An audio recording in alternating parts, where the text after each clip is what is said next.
Welcome back and hello to new people.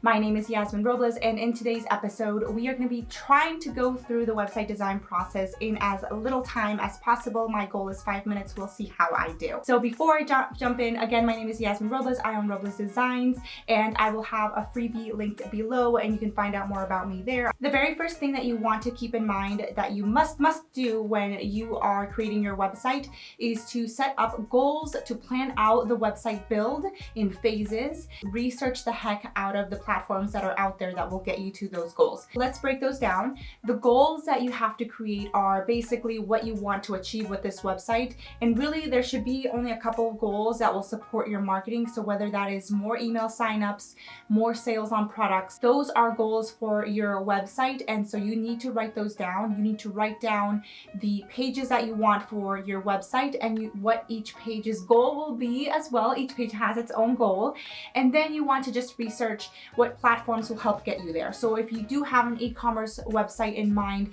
Shopify is probably the way you're going to go. If you have more of a service-based business, let's say it's a website design studio, you might want to look into WordPress or Squarespace as a platform.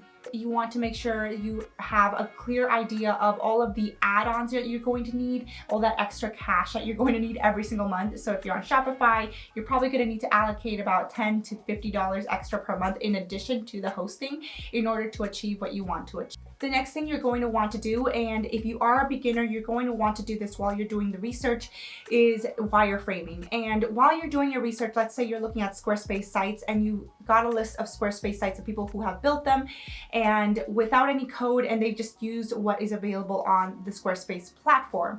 You want to make sure you're creating a sketch, just a wireframe, a basic wireframe of where all your content will go for the most important pages. So that could be your home, your about page, your service page, your FAQ page, whatever most important pages you have on that will go on your site. You want to sketch them out wherever it is, whether it's like a back of some school paper, in order to really get a clear idea of what content you will need and where it will go.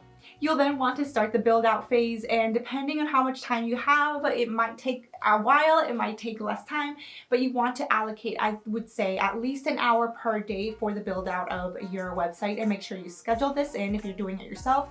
If not, go with your designer and ask them how long they will be spending on each page, or how long the time frame will be for the build out phase. So you want to make sure you know exactly how long it's going to take to create this amazing site, and if you are adding customizations that are not innate to any platform, that you have seen that you are allocating time for that as well. Finally, you are launched, you are in the growth stage, but before you start celebrating, please do these things. Add some kind of analytics tool to your website. A couple of the ones that my clients use include Google Analytics, which is free, Google Search Console, also free, Fathom, which I can't remember off the top of my head how much it is, but Fathom is one of them where they can get analytics. And there is also Hotjar, which I believe does have a free option. Make sure that you are capturing people's emails. So if you are on Shopify, I recommend Klaviyo. If you are on any other platform, I personally use Flowdesk. Also, MailChimp is really good for startups. If you are a pro, there's a bunch of other ones out there that you might want to use to level it up, especially if you have big ideas for your email capture sequences. And finally, maintenance and backups. You want to make sure those are happening either automatically or that you are allocating time for them. So for example, backups for my clients are automatic. I make sure that one system backs it up every month and another system backs it up every single day. So we have those two. And then we also have maintenance. And I like to do maintenance that is not automated, because I have run across a couple times where clients have come to me and said, I had everything set up automated, one of the plugins updated, and then it just broke everything. So make sure that you are thinking about the maintenance of your website, especially a WordPress site. Think about the maintenance of it and allocate. I do it once a week for clients. I go in there and I make sure everything is updated. You can go in once a month. You can do it once a quarter, but that might be a bit much. Do not go a year without updating your website. And that is it. I hopefully made it through.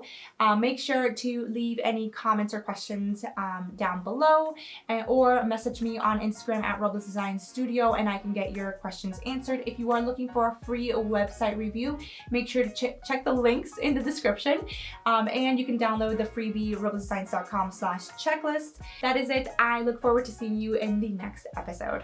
Bye-bye.